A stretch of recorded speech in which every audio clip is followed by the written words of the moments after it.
Hey guys, this is Eric Weingartner with Weingartner Racing. Today's video is about the small block Chrysler, but before I do, I'm going to start my video with a whole bunch of corrections and things that are coming up. Turns out I can be a complete moron on several things. One of them was I showed how to measure the cross-sectional area on an irregular port, and I had a Brodix Headhunter, and that's actually my head, by the way, small block Chevy head. And I showed how I used the zip tie to do the perimeter. Well, and I didn't even think about it, the shape making any type of difference. And I'm completely wrong. That's why I'm telling you, I'm completely wrong on that. And the way I figured it out was perimeter, then make a square, and that's your area. That works out great. And for the record, that's not how I do any others, and I'll show you what I mean in just a second. But it made sense at the time until people were like, no, the shape totally makes a difference in the area. And it absolutely does. So the reason why I came up with it, in case you're wondering, was because say this is the ellipse. If you measure the area around, it got me close to what the actual formula was for getting the area of an ellipse. This being an ellipse, which would be this line's A, which goes across. So if you measured here and then you measured here, if you take half of A times half of B, that should give you the area of ellipse. The problem is the port really isn't an ellipse. It's more of like a rounded rectangle. So you have to take out those. And that gave me like an area that was really close to what I did with the perimeter method. You making it in a square. So I thought, oh, that's right. And then several people were like, no, it's completely wrong. And it sounded logical in my head, but it was full of crap. And I shouldn't have put out that video straight up. Yeah, that was a mistake. But anyway, just to show you what I mean, I'm going to randomly pull, and this is just, by the way, these are only from like 2 years and 3 years. So I'm going to randomly pull out a card and show you what I mean. Each one of these is a measurement. That one's a manifold. Let's see what this one is. Cover up the guy's name. There we go. So like this is a Dragon Slayer. This is 4060. Like when you see the push rod pinch, it's 2.93 across times 2.2. Those are just the actual measurements across here. That's all I ever do. I never take out the radius. 90% of what I do doesn't have a heavy corner radius, except for like the headhunters for the big blocks and some of the oval port stuff. And I still just measure the same way. That's what I use. So the reason part of that is because when you're reporting, I just need those measurements. I mean, I do need the, when I'm calculating how much area I need, of course I'll do that. Stan Wise does have some great stuff on his website. Also Wallace Racing Calculator has some good ones too. But I'll get what I need for cross-sectional area. That actually comes from the Wallace Racing Calculator, and then I'll do that. But I keep these just because the length and width, because when I'm porting, all right, good there, good there. I've already scribed my lines for my radius corner, and boom, there it is.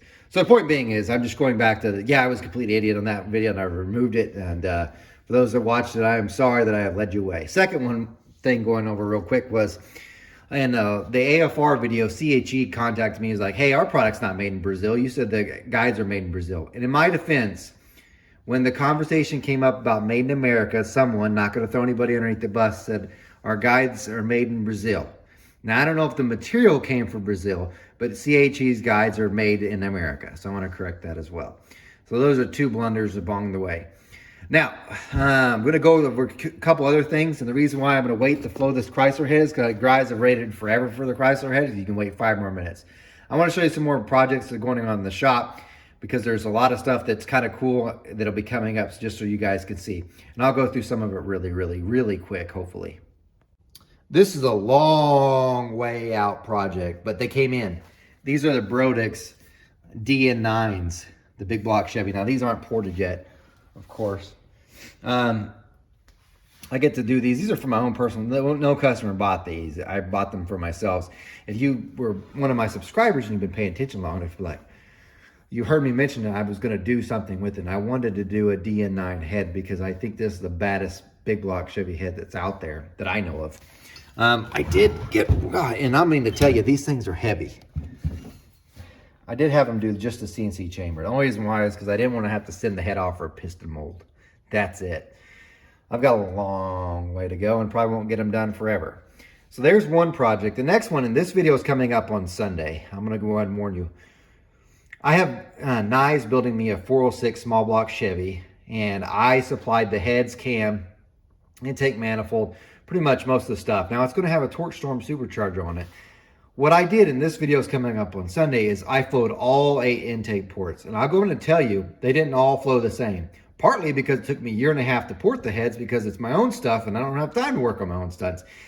Here's why, that's why I'm saying this is probably going to take me forever. I also didn't just do that. I also put the intake manifold on that was ported. It's the Brodix MS90, which is a smaller version of the one that was used in the 406 dyno test. Bolted it on and flowed all 8 ports of those to see how, if it got worse, better, or the difference got different. That's Sundays. That's a really cool one that's coming up. Also, and I don't have this, I have the video, but I don't have the head here. I flowed a Cleveland head, small block Ford, the CHI 225. So if you want to see that one, that's pretty cool. And let me show you some other things as well. I am going to do another video because I've already got the video created. I got to put this out at some point, maybe out on Friday. The S10 did get slicks and I put the rim screws in. I'm going to show you how to do that. Jegs was nice enough to do the rim screws for me, not the wheels or tires, just gave me some rim screws in the template. I'm going to show you how to put those on the way I did it. I don't know if it's the right way, but I think it's going to work. Hopefully the S10 will make it out and you get to see it at the track. It now has a Power Glide transmission. Before someone says, oh my gosh, it's gonna be so much slower than that Turbo 350. I drove it with this. It's a totally different vehicle. It would never kick it sideways in final gear. It will now. It definitely shifts hard too. And it's got a trans brake. The thing that's holding me up is I don't have time to work on it. I might have Keith, and the one thing that's left really to do is hook up the trans brake and the rev limiter for the trans brake. So there's that. That's also coming up later on. My shop's a pit, by the way. I did buy the engine back from Jose. This is that 477 big block Chevy that I did from the Engine Master Challenge. I actually bought his car too. That's a cool project, so I'll probably get something with that. The reason why I bought this back is, if you remember from the 406, I was so frustrated. I wanted to, if it sucks, I wanted to be able to throw something in it so it could run faster. This may get back on the dyno because it's been sitting for years. I didn't really change valve springs and just do a little dyno to make sure everything's okay. As far as the 406 goes, I still can't have an answer for that. I did drive out of my way and go check the cam timing to make sure it was degreed in right, because I thought maybe I accidentally retarded the cam timing. No, it's exactly, because I checked all opening points before, and it is 2 degrees advanced from what it was, because that's what we did on the dyno. He has since driven it, and he says, I can't tell the difference. He says, I can't get it to hook up, and it's stalling earlier, not later. Which, if it lost 100 foot-pounds of torque, I would figure it would have a harder time stalling, but it's actually on the foot brake. It's actually harder. It stalls earlier now, acting like it has more torque than what it did. He's going to go to the track on this Sunday, weather permitting, and we'll see if it goes any faster. God, I hope it does, because if not, then that's a whole nother thing. Although some of the things you guys said are just ridiculous. Biggest one that's making me angry is probably the heads. You don't add 5 cc's to a cylinder head that's 5.65 inches long and call it too big. 5 cc's didn't change it from peaking from 64 to 78. Sorry, can't do. Anyway, but he's going to run it at the track. We'll see what's going to happen. And that's an update. This will, if it doesn't work, that's going in. I'll pull his engine out and figure out what to do where it's going wrong. Probably change the cam and then fix the 406 and then switch them back. Jose's car is really nice. The outside's completely garbage. It's one of those crappy looking Novas. But yeah, that part's horrible. But the cage work, it's got a racket. The chassis itself is nice, at least the front part. The rear part's still got to be redone. He can run both small block, or that car can run a small block or a big block Chevy. So we'll probably play around with that. I got enough stuff to do. But anyway, this brings up the next point. I've now sent off all the stuff. Like I said, the shop's a pit. It's way too busy. I've sent off all the stuff for the 406 to get complete. I really, for the next engine that's going here with the Torque Storm, I'm going to drive up to Indiana to Denies when they dyno it. We'll get to see what it does. The goal is to do an NA run. And so I could see, really it's going to tell me what's going on with the 406 that was on the dyno, because those heads actually flow really close to the same. The ones that are on the 406 that was on the dyno, and then the ones I'm doing are very close in flow. They're sized sort of close. I think mine are actually a little bit smaller. I also have a smaller intake. 2 degrees smaller camshaft as far as intake duration, and 50 thousandths less lift, way wider lobe separation because it's a supercharger deal. And I want to see what it does in A, because then maybe that'll give away what's going on with the 406 that was on the dyno, or if it's just a dyno issue. And then of course I'll put the torque storm on it. It'll be dyno with the sniper. And I also am having Mark Whiteear do the blow through methanol carburetor, so we'll get to do both. And then once it gets back, this goes out and that goes in the better engine, hopefully. You have to change a different torque converter and stuff, and rear end as well. Back to the 406 real quick. The guy that it's going in, I told you the wrong era truck. It's a 71 full-size Chevy pickup, like a C10. He tried getting the stall converter redone by Neil Chance, but he has a TCI converter, and he was trying to get it matched to the dyno that was ran. They won't touch TCI converters because they say they're garbage. So anyway, the converter is exactly like it was before. So hopefully on Sunday we'll find out if it's faster or slower. Now to you guys' Chrysler head. Sorry for the wait. I knew you guys were gonna wait anyway. All right, to the head. Now this head is from Speedmaster, which is formerly known as ProComp. It's a Chrysler head. I'm not too familiar with the small block Chrysler stuff. Matter of fact, I didn't even have a way to flow them until the customer that sent me this actually had a Neal and Parks plate. I might call and buy that, although I kind of doubt it, because honestly, small block Chrysler guys that don't come in. I get 440s more often than I do small block Chryslers, and I've only had 2 440s in the last 5 years, if that says anything. So it's not really a financial deal. But the guy sent him in and said, hey, can you evaluate it? Tell me what you think, and can you flow it on your flow bench? And he sent the plate because I've got the bore. So I'm going to flow it as well to show you. Now, again, I am not a Chrysler expert at all. As I just said, there's not that much that actually comes through the shop. I'm just going to give an educated opinion from the stuff I've done enough port work for. This layout is not that different from a small block Chevy or even a 440 Mopar stuff. You got the same port layout and so on. So basic rules apply.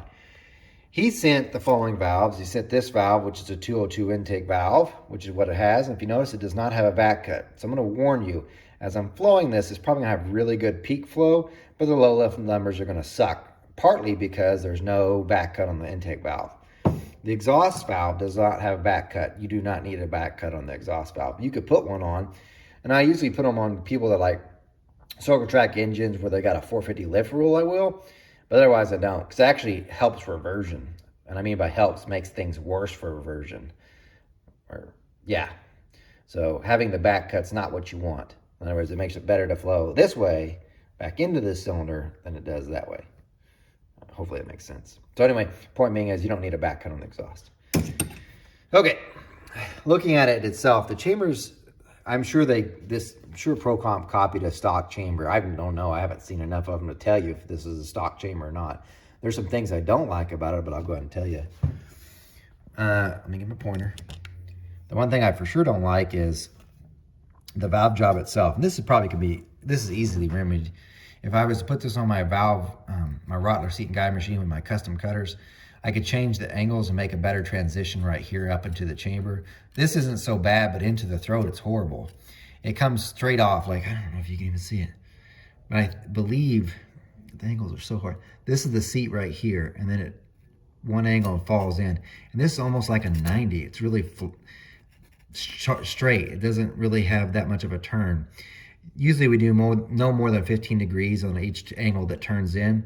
And this looks like it has a 45 and like straight into 90. So if you could I would recommend, if it was me doing this, I would skip the 202, go to like a 205. And the only reason for someone says, you don't need bigger valves, but it does help get the angles in that you need.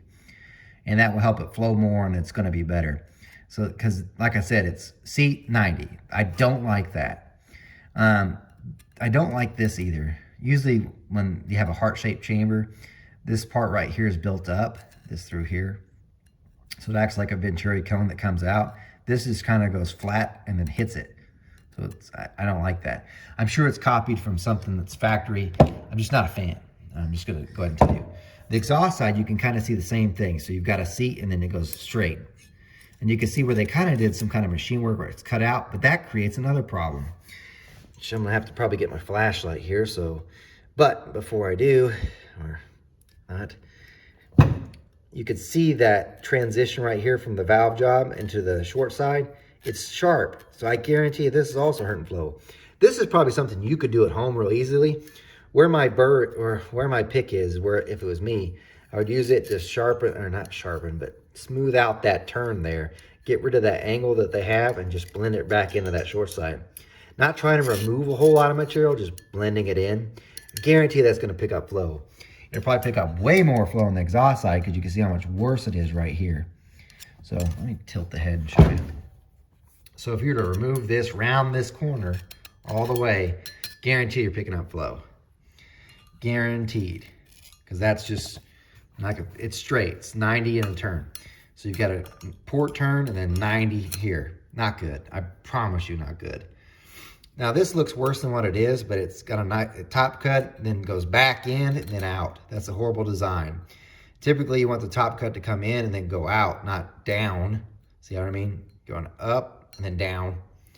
Not good. Don't like that. But those are just, the valve job part is easily fixed. Like I said, just get someone that's got a good 5-angle valve job, fix that, boom, done. Easy, blend these, done.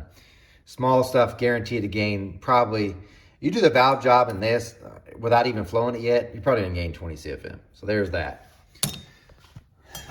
Here's the intake ports. They don't look that bad.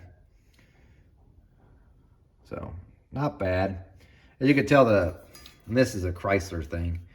They always had the push rod pushed way in, and I'm sure they can't do anything about it because I know you guys run like shaft rockers that are required, but it's really tall, so there's good there. So you got tall because you can't go wide. You got area there, so that's kind of nice. Let me flip the head over and look at some other stuff real quick. This is the exhaust view. I'll grab my pointer again. This is what you can kind of see. If you look down in here, there's that bowl transition, and you can kind of see where it's sharper here. And that's the other thing. It literally comes, or makes a radius around there for the short side, and then dips down, then comes back up to the header flange. So I don't know if you can, I know this can't be captured on the camera, but this is high, dips down, then up. Why? That makes no sense. I'm sure other ports are better, but a little bizarre. To me, I know Chrysler does this, and I understand why they did it, but I don't like it. I get why they did it, but anyway, there's that. That's the head as far as my vast knowledge of Chryslers, which is pretty small. That's my opinion on the port. I'm gonna flow it and I'll let you know how well it does or doesn't. I'm gonna flow on a 430 bore because that's a sleeve that he has, and we'll see what it does.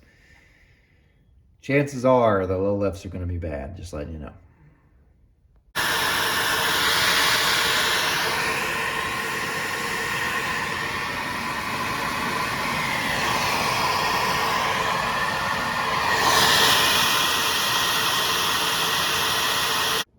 Here are the numbers. Now, I'll be honest, I'm kind of surprised it did as good as it did. This is on a 4030 bore, so it's not a big bore, as you can tell. 430 bore, clay entry. This is that plate that the customer supplied, but it bolts right to the Brzezinski stuff. It does take a little, for those that have flow benches, you're wondering about it, like should I get the Neal & Park stuff? This is the Brzezinski stand. It's by far the most expensive part about this deal. The only disadvantage of the Neal & Park's plates is they fit fine and everything, but they also use like regular size head bolts instead of using, all of Brzezinski's uses these 5/16 bolts and all their stuff, so they're much smaller, so in case you want to do a downshift. So that's a disadvantage. The biggest thing though that makes kind of a really pain to hook this up is the plate is thinner, much thinner. So like you look at the thickness of that plate, hopefully you can see. This is a Brzezinski plate. See how much thicker? I mean, like, so big deal. What's the big deal? Well, there's a bolt that goes through that hole right here, and it comes up through the slider. And these bolts are the bolts. Because that plate's less, this sticks up and it's trying to push against the head. So then you're gonna get more washers to adjust this. That's one disadvantage. The other one is there's not a, I gotta get my other stuff to show you. Sorry about all this movement, but I'll give you an idea. This right here is the dowel hole. On Brzezinski, they leave a step. So this way your dowel doesn't fall all the way in. Not so on the Neyland Parks, it's just a straight shot. So I had to, I'll show you on this. I had to tape the dowel on the bottom so it kind of hangs below. And that's the other thing. You kind of have to use that way or use a really short dowel to get it to hook up right.